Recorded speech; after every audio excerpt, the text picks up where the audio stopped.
Richard Flint, and welcome to Let's Talk Human Behavior. And this is a community of listeners seeking information that will bring clarity to their life. And, most of the episodes are designed to bring listeners real life interviews with people whose real life stories will share relevant insights that come from situations that most are challenged by. Because none of us are alone. None of us are the only one traveling a journey. We all have a story for our life, and that story is ever changing. No life is a straight line. In every life, there are challenges and struggles created as the terrain is shifting. And by the way, every Friday morning at 10 a.m., I do an open mic where we gather and discuss the question we've established for that Friday. And I would like to invite you to join us for this free discussion time. And all you have to do is go to richardflint.com/discussion. One of those who is a consistent part of our Friday family, and my guest today, Katheryn DeClerck, who is one who continues to bring value by sharing life's journey she's on now. I've been and am so impressed with her journey. I wanted to share her journey with you because I think what she is going through and the direction she's going is the same journey that a lot of you are traveling. And you know what? So many of the lessons that we learn in life come from the people who enter our life. Sometimes we don't know why they're there, but it's within their story that we connect. Katheryn, welcome. Good morning, Richard. Thank you so much for having me. My pleasure to be here today. Well, I'm excited that you were willing to share this with us. I've learned so much about you on our Friday morning classes, our gathering, and I just felt led that I needed to share you with the people. So what I want to focus on today is the journey that you are on. And I want you to share at whatever level you want to share. Okay. Because our audience, Katheryn, is made up of just everyday people who really are part of a community where they're wanting to learn. So I'm going to turn it over to you and tell us about this journey that you're on.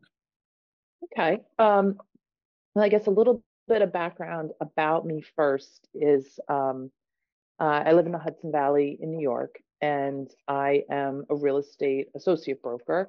I've been practicing for 25 years, and I've had a successful, I guess what we would consider successful career. During the past 25 years of my life, I've also served in a lot of other capacities while practicing real estate. A mom with two small kids, divorced, sets up its own challenges. I served the Association of Realtors, was a past president, and still am a volunteer at the state, local, and previously at the national level as well. And my life didn't have balance, and I didn't focus on that. I focused on what I was good at, and that was work and volunteering, and kind of didn't really look at the lack of balance in my life. Around the year 2016, I went through something at the end of a relationship, a personal relationship, that was heartbreaking for me. And a friend of mine invited me to church with her, and I had known of this church. It's in my community, and it's a very large church, and I always knew people who went there, but I had never been there. And I've always been very fascinated with religion, but at that point in time would have considered myself an atheist, having been brought up Presbyterian, but not in a household that really embraced a relationship with God. So anyway, I go to church with her, and I was very moved by the pastor at that church. And the church is a Bible-based church. I would say born again, though that might conjure up some ideas about what that church is like. But the most interesting place where everyone is truly welcome with all of their flaws, and the pastor leads that from a position of his own, flaws in life, which made me feel very comfortable there. And the message that I was hearing, I heard, and I kind of separated from the God aspect of it and just absorbed a great message that I was taking away.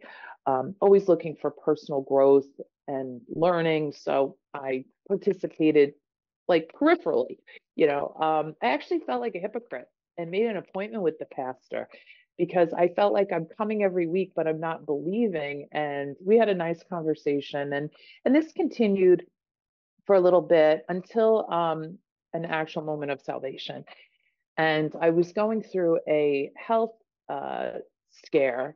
I had had a bad test, and then a biopsy, and then another procedure. And that was the week that I finally accepted Jesus as my Lord and Savior and prayed for the very first time on, of all things, healing as it related to this particular issue that I was having. And I joke about it today that I'm sure God probably saw me as a tough nut to crack. So I needed to see a miracle to believe, because I was such a skeptic for so long.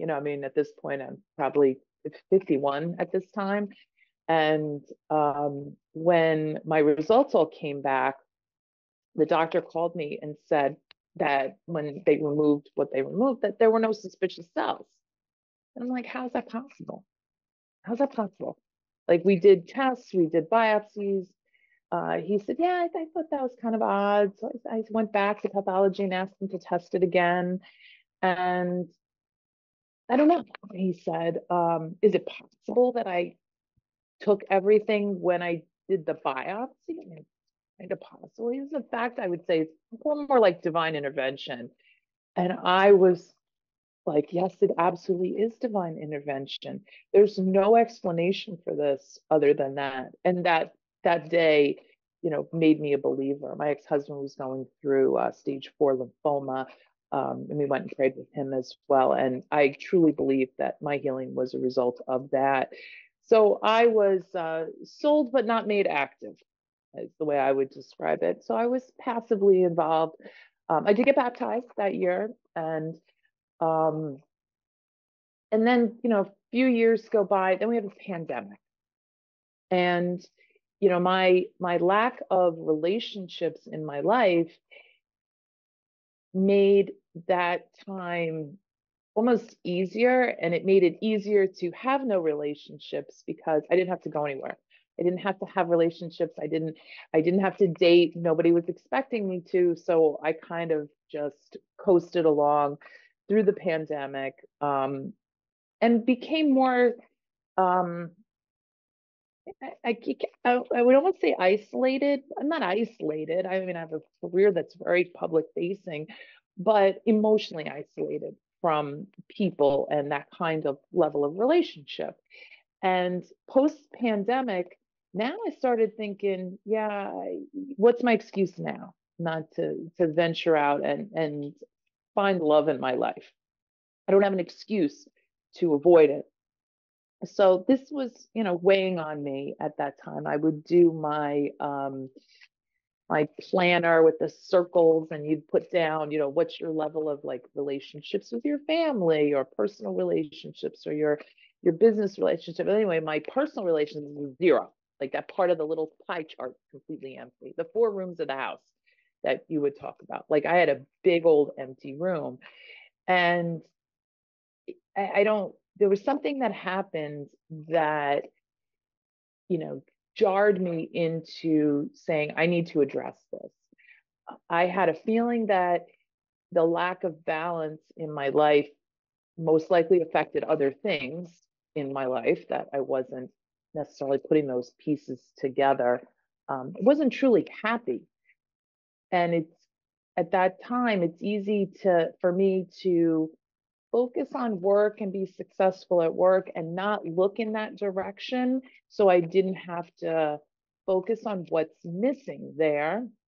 I also didn't see how what's missing there does affect work and other things in my life, that they're not all unrelated rooms. So I was feeling that level of kind of stuck. And I think that's what I said to you when I first came to the Friday call, is I felt stuck. I don't remember what the question was that week, but that's really how I felt. And I didn't know what the problem was. I didn't know how to fix it, or really truly what it was. So around the same time, just before I came to Fridays, I was in church and they had a video about this program called Celebrate Recovery. And I had been hearing about this program, and it's a special meeting on Thursday nights, and it was for healing hurts, habits, and hangups. And in my head, I thought this was an AA meeting or an NA meeting. Even though I heard hurts, habits, and hangups, I wasn't entirely sure what this was. It was some type of 12-step program. I wasn't sure that it was for me. Well, this particular day, they showed a video. And Celebrate Recovery is a international program. So this video about CR, as we call it, was this little girl with a backpack. And she picks up a rock and she puts it in the backpack. And she walks on, and then there's this creepy older man that gives her a rock and she puts it in the back. But these are boulders. Then a woman that would maybe symbolize her mother gives her a rock, and she's like, no, I don't want the rock. And the mother puts it in the backpack. So she's burdened literally, figuratively, with these rocks that she's dragging around in this backpack. She comes across a group of children who are having a great time. They're jumping in the lake and swimming, and one of the kids motions her over, and she shakes her head no. She just looks depressed. She's got this backpack, and the little girl that's swimming comes over and takes the straps of the backpack off her. And so she jumps into the water joyfully. I'm sitting there crying. I mean, I am all out crying at this. And I'm like walking around. I got to get to this Thursday thing. I don't know what this is, but I have to get there because I can't carry this backpack of rocks around. And so that's what started that journey. That's actually just about a year ago. Last week, it was a year that I entered my first meeting. And it was some of what I expected and also none of what I expected. You said something this morning when we opened up our meeting, that none of us are alone. And that's so true in that group. There's like a learning lesson at the beginning and then an open share. And men and women go to separate rooms, and you have 3 minutes to share on a topic. And as I said, this is Thursday night, which is followed up Friday morning with you. So these things are funny how they do really truly tie together. And, like I didn't see that, that was going to happen, but that is what happened. So anyway, Thursday nights, we're sharing, and I'm listening to these really interesting women with stories to tell and hurts that are all of our hurts and everybody's hurts, and brave enough to dump them out in a room full of people. And somebody once asked me, well, like, is it like they give you solutions? And it's like, no, it's a support group. It's not a fixer group. It's a support group. And that's kind of confusing for some because they're like, well, how do you leave feeling better? And I said, well, there's the letting that go, like publicly like that, semi-publicly, is amazing what that feels like. But even if you're not sharing, the validation that we give one another just by being there and being present, I take a lot away when I share, and I take a lot away when I'm listening. And the to hear what everybody's struggles are, just, I think, like, humanizes us all, that we've all got this shared experience. And one thing that came up as a result of that was said not to minimize your stuff. You know, we've many times we say things like, oh, if everybody put their problems in a pile, you know, you'd go back and you'd take your own, right? Because yours aren't really that bad. No, the things that hurt you, even if they're small in your mind, small, they are important, and they deserve attention. We shouldn't be comparing ourselves to one another, saying, well, this person suffered something so much worse, I'm okay, you know, I don't have to worry about it. No, I'm not okay. And I can draw strength from hearing someone with a much bigger challenge, because there's no challenge that should, like, be unaddressed. So that brought me to this event on Thursday nights a year ago, and just around the time when you and I reconnected, we met.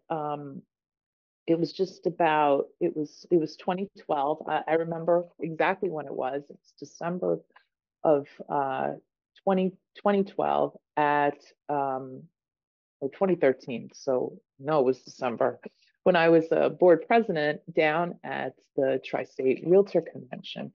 And I had gotten your morning minute for a year then. And then at some point we just sort of lost connection. At this point in time, somehow you came across my social media feed, and I'm like, oh my gosh, there's Richard Flint. Let me check out what's happening. And came to the Friday morning group. My office was having like an accountability session on Fridays. And I said, yeah, I don't want to do that. I want to do this other thing. So let me go check this out.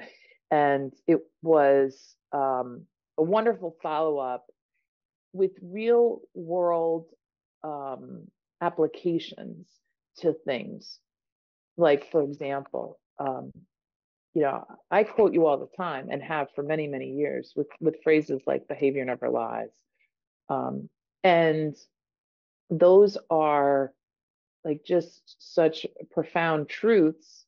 Sometimes they aren't well received when you say it, but very, very true statements. So I've got my religious, like, Thursday night experience, and then I come into a group on Friday with a lot of other interesting applications. And as I started listening to you and some of the pieces that you've done, and, you know, the circle of sameness and the 4 rooms and all of those things just tie right back into, yes, this is the same walk I'm having over here, and now am having reinforced with me on Friday mornings. So my wake up call was, for me, how do I get unstuck from where I'm at, even though might appear like I'm doing okay. And people will challenge me, like, I'll say it, you know, CR, that I suffer from low self-esteem, and people are like, how's that possible? Like, I don't see that about you. And I said, because I've learned for you know, 40 something years how to build a wall around that and cover that up.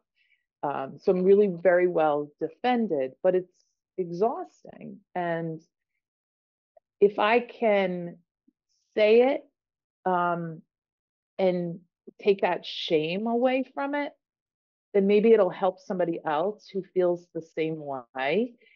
And also to realize that although you see someone and you think they're doing okay, we don't really know how they feel inside, or where their hurts are. So that awakening now made me really super excited to do more work. And I feel like my whole life I've been trying to solve this, like working on myself, but not really ever making progress. You know, I can learn tips and tricks, but like, what internally is fixing internal problem. And so now I felt challenged to, okay, what can I do now? And then in November, I moved into something called a step study. And a step study is a small group outside of my Celebrate Recovery meetings that happens on a separate night of the week with a smaller group where we literally go through the steps. And many times people, kind of know a little something about the 12 steps, like making amends. People seem to know some things about this topic. But it really was about admitting I'm powerless, looking to God, believing God exists and that I matter to him, committing myself to Christ's care and control. And then you get to the openly examining and confessing my faults. And this comes around January, where we're up to that point where we do a personal inventory of what's happened in my life that has hurt me, what effects did it have on me, and like, how am I carrying that around today? And that was really eye-opening for me. I, prayed for guidance from Holy Spirit as I moved through this to remember and think of all the things that I wouldn't say I forgot, but I got really good at compartmentalizing and putting away in a box and pushing off to the side. So things came up that I hadn't thought about in a very long time. And I now was connecting dots. And when I think as a middle-aged person, you look back on your life and you see, a path that you chose and things that happened that maybe we don't even realize we chose them through our actions. But I definitely limited my choices through my actions or my attitude, leading me from point A to point, J, let's say. And I didn't even realize all the little steps in between that had occurred that put me on a path that was somewhat predetermined through some of these experiences. And not all the options were, I think, any longer available to me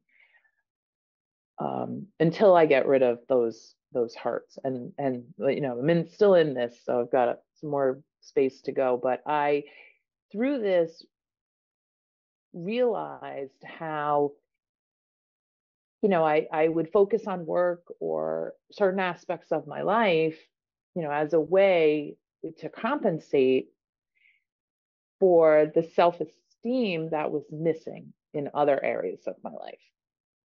And, it makes you feel good and you're successful. And then it just becomes sort of a snowballing effect where it's more and more of a focus. And then more and more of my life is out of balance because this is the piece that's kind of holding me together. And seeing that which were strengths, and every strength can turn into something bad when overused. I could see now how that was in fact, those strengths were hurting me because I was overusing them and overdeveloping them, and not showing my true authentic self, putting that mask down to let people be close to me personally. I can be very good at my job. I can be very professional. But then there was this line of me that was missing from my relationships with my friends and with others. So that is kind of where I'm up to at this point, evaluating relationships, offering forgiveness to those who have hurt me, making amends to those that I have harmed. The forgiveness piece is hard. It's hard. I can forgive many people that have hurt me. I can see people as flawed, and I don't mean that in a judgmental way, but just flawed as we all are. I can see them and say, okay, these things that happened weren't so much about me, but it was their way of coping with their stuff, and it wasn't personal toward me, and I can let some of those things go. The forgiveness part, for some it's hard, but it's most difficult for myself. And I am struggling at this point with forgiving myself for choices that I have made, or time that I would say potentially was wasted in my life, where I wish I had done something here or done something there. That I'm kind of letting some of that go. But there were points in my life where I wish I had done more, or wish I had done better. And, and I have to try daily to look at myself the way that God sees me, not the way that I see me. And God isn't holding any of those things against me. And so I work to be more like that every day. So let those things go, to be freed up to actually live in full abundance, as opposed to this limited version, because I'm still feeling those hurts. And many of them are self-inflicted. Negative self-talk, that's a huge one. Where I have let those things of the past creep into my thought process and limit me. And letting that go, negative self-talk is a big one that I would think some other people can relate to that, because I think many of us do that. So at this point, I would say that I've seen such a difference and maybe you've seen this too, because we've been together now a year. I'm much more at peace with the process. An incredible amount of just personal peace that's coming through my loving relationship with God, and through this journey that I've been on, where in the past, I need to know, like even with us today, it's like, what are we going to talk about today? I have to know what our path is. What are we going to do? Where are we going? How are we going to get there? And with this, I'm much more content than I ever would have been in trusting that God's got me. I don't have to worry about what the end game is going to be. I stay on this walk and not focus on how it's going to turn out, but focusing on being fully present in this current walk. So there have been many things that I've learned as I've gone through this year. And one of the things that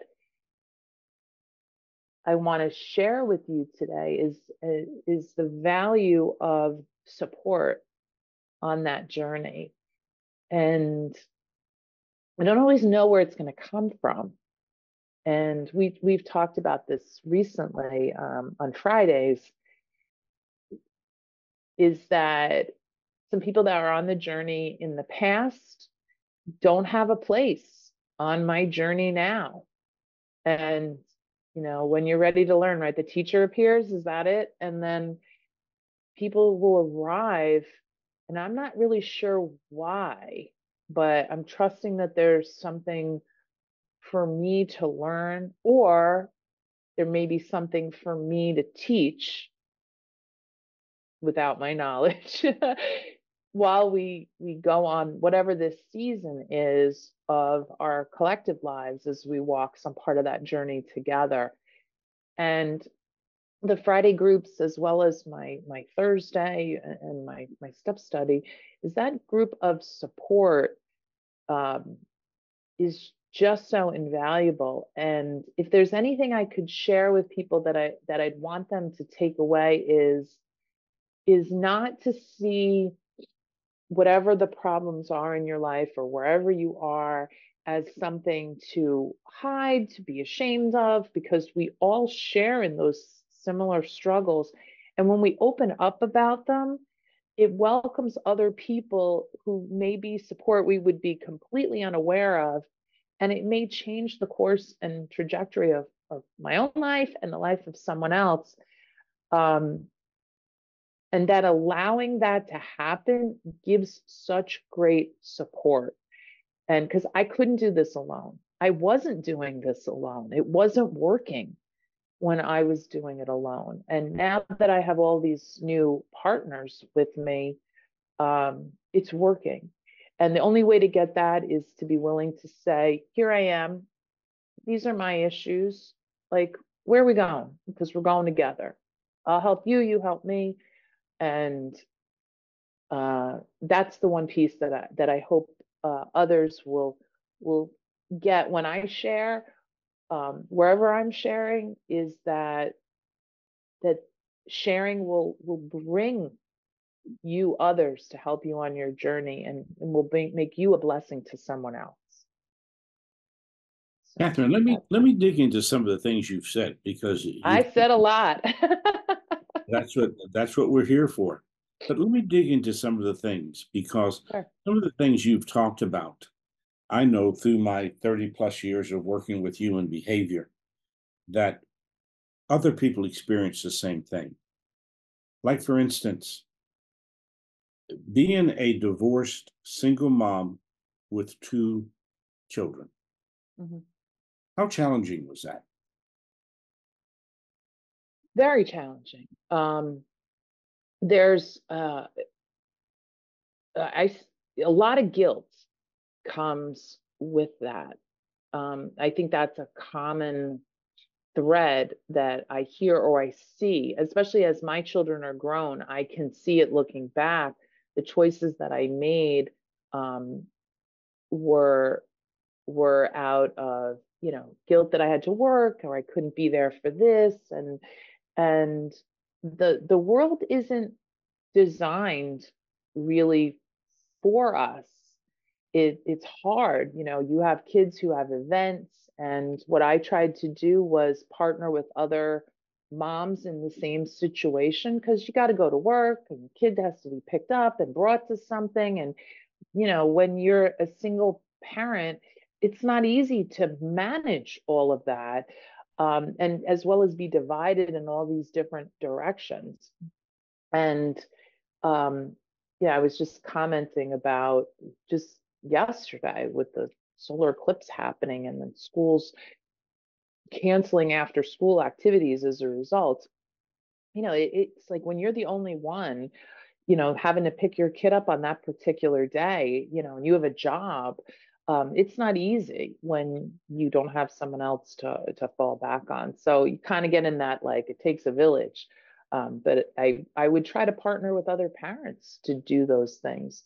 And I worked hard, and as a real estate agent, it gave me, to whatever degree my schedule's flexible, it did give me the ability to participate and go to things that maybe many other parents who commuted and weren't able to go to a Mother's Day tea for 20 minutes at an elementary school, that I could go to.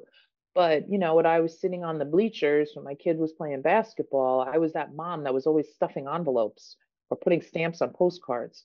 So it required like a sense of organization in a world that makes it hard based on how things are organized to do everything, and ever feeling like you did enough. It's like there's always something left undone. And we have probably very unrealistic expectations for working moms, and that we're supposed to be, all things. And we get tired, and, we get impatient, and, then you feel bad when you blow up at your kids, but you're just exhausted.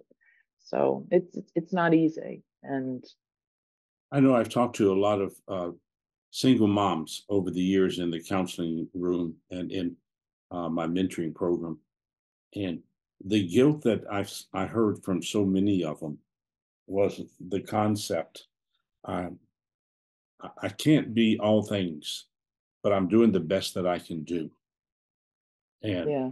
there's a tremendous amount of guilt just in those words alone.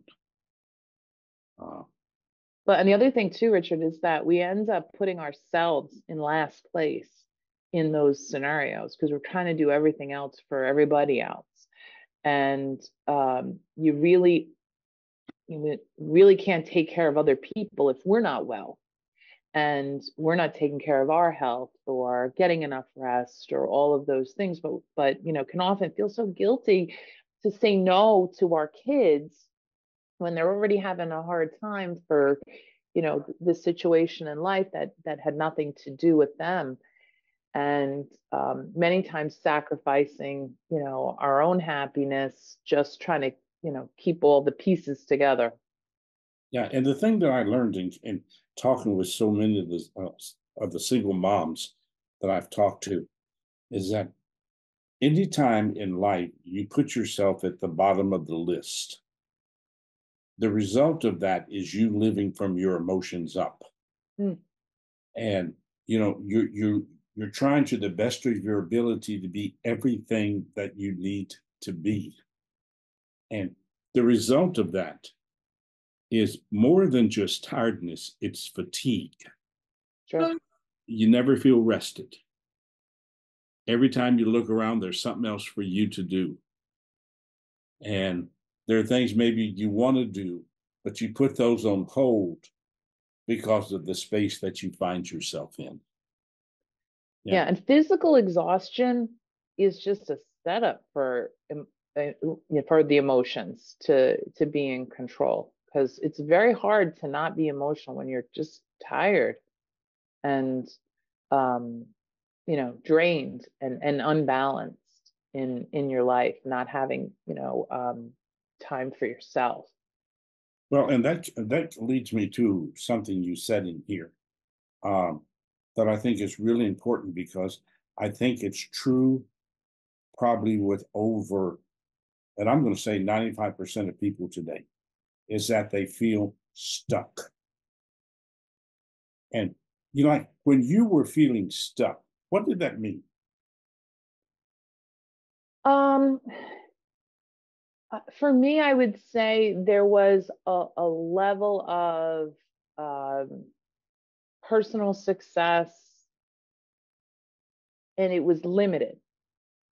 And in my head, I thought there could be more, but I couldn't see it. I couldn't figure out how to get there.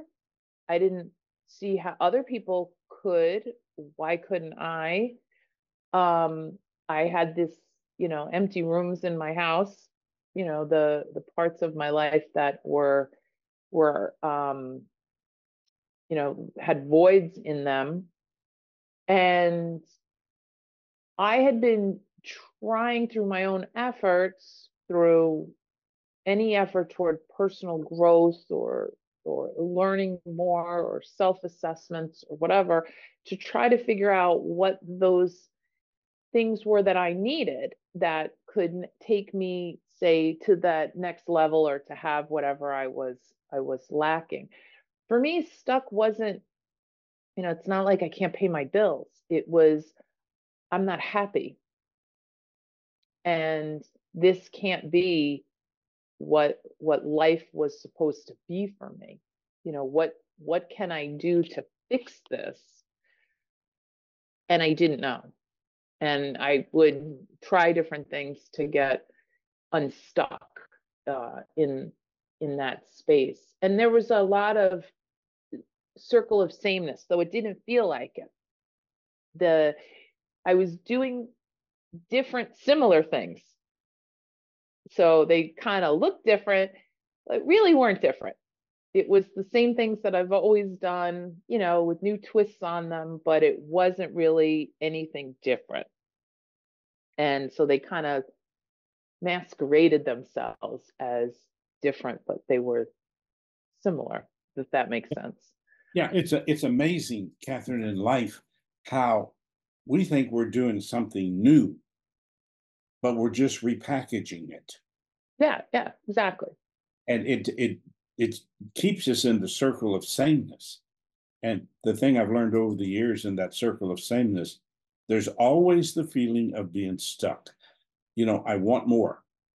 I want to do more. I want to achieve more. But then that filters back into the guilt of, you know, I've got all these other responsibilities. I've got 2 kids that are depending on me. Yeah. And I got to be mom, and in most situations, I got to be dad to a certain degree. And you know, how do I be the person I need to be when I can't seem to see myself beyond where I am right now? Which led me to another thing that you said, um, that you became a person then who was good at hiding. What were you hiding from? Um, hmm. Because Yeah, that's a yeah, very, very interesting statement. Because yeah, hiding is not wanting to face reality. It's hiding is emotionally not feeling good about yourself. right. So Yeah. So the hiding from reality would be like, how can I say this? Hiding the real me from you, from someone else, that protecting you from my reality that would be ultimately likely to disappoint you. So the underlying piece here is I need to be who I think you want me to be valued, that the real me wouldn't be. So that's like masquerade living. yeah, it's a wearing a mask. It is so wearing a mask. It's showing up, presenting to you what you, and that also is tied to my job. You know, as a real estate agent, you know, we have to build a rapport with people and develop relationships and have to put others, you know, make them comfortable with us. And that does require, you know, very much being what someone else needs me to be in those positions. You know, some people need, you know, an educator, some people need a negotiator, and I can be all of those things. But then that translates now into my personal life where there's different versions of me showing up or other versions being hidden from you out of fear of this was all going to come down to the ultimate abandonment, that you will reject me at the core as a person. I mean, so the reality that I'm hiding from is I don't want to be rejected, but I'm creating just the person that I think will be acceptable to you, the proverbial you, so that you like me. And it's tough when you're part of your job is to do that, you know, on a level, to be what someone needs through a very stressful important event in their life. But then I have to be able to step away from that, and when I'm with my friends or a love interest, to be authentic to who I truly am and not be afraid that that's unacceptable to you. And if it is now, it's okay if it's unacceptable because I'm right with the one person that matters. You know what's interesting? Some time ago, there was a movie that was called All That Jazz. And there's a scene in there where the performer uh, was getting ready to walk on the stage and he was getting ready. And the last thing he would do before he'd go out on stage is he'd look in the mirror and slap his face and go, "Showtime." And I worked with a lady one time that was a lot like what you're going through, only at a much, much deeper level. And we got into this masquerade concept. So I went out and bought her a series of masks. And I brought them back to her, and we laid them out. And I said, "Here's what I want you to do for the next week. I want you to get up in the morning, look at all those masks, and which one do you need to wear today?" And the last mask that was there was just simply a clear mask. And I said, because you're going to choose whom you want to be today. And it was interesting for her to have to sit there and look at those masks and realize that what was happening is exactly what you've been talking about. I'm going to play the role I have to be in the situation that I am in. Sure. Because I don't think one mask would make it through the day. I think there's several different masks being switched on and off all the time. Well, she told me of days she'd go back home and change masks. Yeah. I wouldn't have left the house without them. I would have brought them all. Because one was not going to make it through the day. But there's a point at which the mask wasn't separate from me to that I could like acknowledge its existence. It was a seamless transition from, like throughout the day. Until like I said, I sat in that circle and I dumped some personal stuff on the floor. I felt like there were like the mask was left on the floor in that room, and it's freeing to, but the only way that could have worked was that I felt a strength for that I didn't have on my own to do that. And I have I've been through some things recently. I mentioned where, I spoke at the state level about some issues that were happening. And, I had to go up to the microphone and in front of, 400 people and speak about something that isn't the most comfortable topic to talk about. Now, I'm an instructor, so I teach real estate, like unlicensed people through their licensing course, or continuing ed for agents who are licensed. And I could talk in front of 400 people, no problem. But this is different. This was personal. And I just I looked over at the seat next to me, and I do this. Like I literally go like this and look down. I'm like, come on, Jesus, like you're going to be standing right there at that microphone with me, because I'm not going up there by myself. So I have this little, kind of Ally McBeal moment in my head. For those that remember Ally McBeal, like I just visualize it, like I'm not standing there alone. And that's the piece that was missing throughout all of this, is relying on my own understanding, my own strength, which was not there.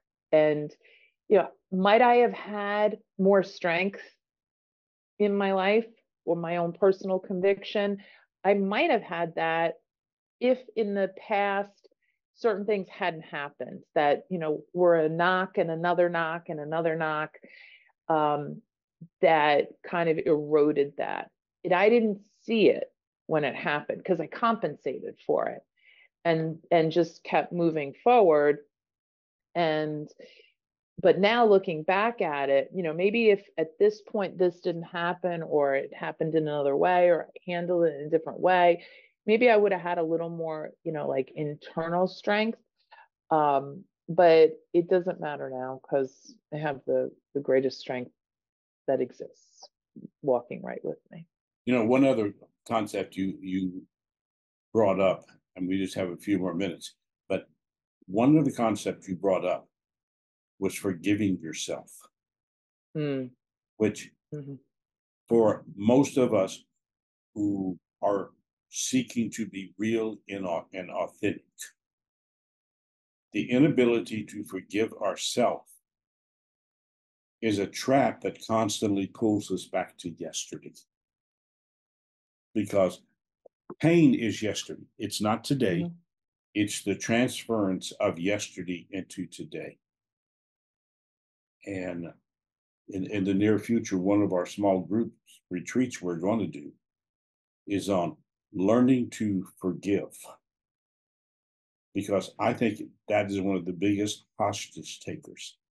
And I think Yeah. that in our Friday groups, we've heard this. We've heard us talking about, this concept of forgiveness. Yeah. And forgiveness doesn't mean forgetting either when other people do stuff, or it doesn't give them a license to keep doing things to us that but it's freeing for us to stop carrying it around. And the and that's why for me, forgiving others is easier. In 99% of the cases, I can forgive pretty much almost anybody. Some very limited exceptions that are last on my list for forgiveness. But it's that phrase that it's like drinking poison and expecting the other person to die. You carry it around with you, and it just eats at us. The forgiving of ourselves, that's the only person I can control. I can't control what other people do. I can't control if other people are going to hurt me. Like, I can understand that on an intellectual level. I'm still struggling with the forgiving myself, because that is the one person I can control. And yet I haven't let go of that. I guess it comes from a lack of trust that I won't do it to myself again. That's Yeah. probably where as we're That's, talking about it, it's coming to me, that I still have stuck with me, and I'm worried that it will not stop, whatever that thing might be. well, here's the challenge that I find with people when it comes to forgiveness, is that they take whatever the situation was and they look at the pain part of it. But the question that they ask is or the statement they make is the wrong statement. And it comes to, well, I hope they've learned something from this. Rather than the question being, what have I learned from this experience to improve my life? Right. Well, Yeah. forgiveness isn't tied to someone else's remorse. But Yeah. it's how I choose. It's my way of choosing not to deal with it personally. Right. Because it's easier to forgive somebody that's sorry, right? It's totally easier. It's hard when someone's not sorry. But yeah, it's all very powerful, very true stuff. All right, here's the last thing, and I'll put you on the spot. But I know you well enough. I know that you'll come from the inside out with this. I would I'm like for afraid. you, and don't be, I would like for you to give us 5 words or thoughts that define Katheryn today. Who is this Katheryn that's sitting here?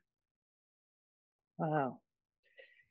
This is one of those where I know afterwards I'm going to think of 5 more that I wish I had thought of. I want the first thing that comes to your mind. Well, the first word that came to my mind was peaceful. And I wish well, the second word that came to my mind was 2 words, which was less judgmental. Okay.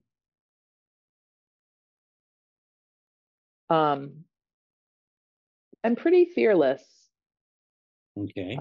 I'm not absent of fear. I just do it scared. And I'm much more open than I've ever been, by putting the mask down. So peaceful, less judgmental, fearless, and open. Those are Need one more. 4. One more. Um,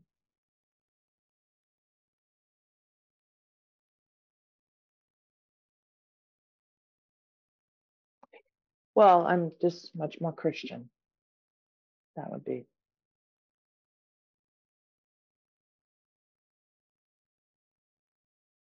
Christian. Lady, I want to thank you for taking this time with us today. Doesn't seem like we've been talking for almost an hour, does it? No, not at all. So thank you for having me. Well, there's a lot of wisdom in what you're talking about. And I could take the conversation we have, and I'm sitting here just looking at the notes I took, and there are like 20 more questions that I can pull out of what you talk about. I appreciate the fact that you're open with us and that Sure. you're not afraid to be Katheryn. Which No. you know this as well as I do. Most people are fearful of being authentic. Well, and I don't think I'm completely unafraid. I'm just doing it anyway. And there's a little bit of a difference. I don't think it's the absence of fear. It's I feel less concerned. And some of that I think comes just with age too. You know, I joke when you get to be 50, you stop really giving a crap what other people think about you.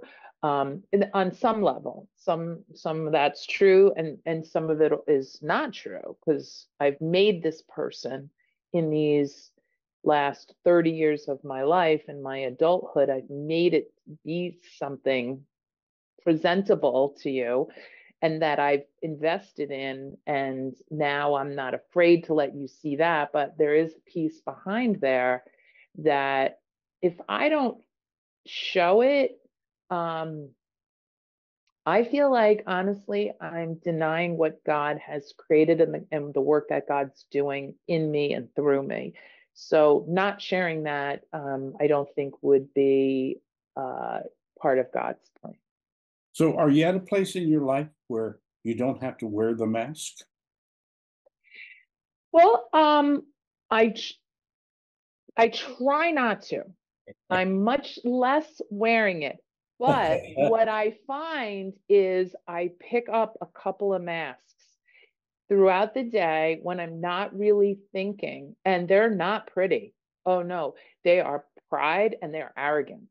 Those are the two masks that I pick up um, throughout the day, like sort of automatically in certain situations. And I'll catch myself. So I put the mask on, and then I go, oh, I cannot believe you're being that way. Like, and then I but you know what? It's the first step to getting rid of it, is realizing that I even have it on. Mhm. And that's separate from me. But those are two issues that come up and have been part of my recent discussion. So it'll be interesting if we have this discussion a year from now, what happens with those two things, because abandonment, surfaced as an issue, and arrogance and pride are two things that I'm hyper focused on right now, getting underneath those things so that I can lift it away. So no, the mask is still there, much less, and well, all of them much less. Some gone a lot, but those last two, those are tough. They're pretty ingrained in um, in my self-esteem. So, and I'm aware of it. So we're working on that. Okay. Thank goodness for all the support. Yeah. Well, thank you very much. And I have really enjoyed my time with Katheryn today. And I just want to remind you of 3 words: behavior never lies. I'll see you again real soon.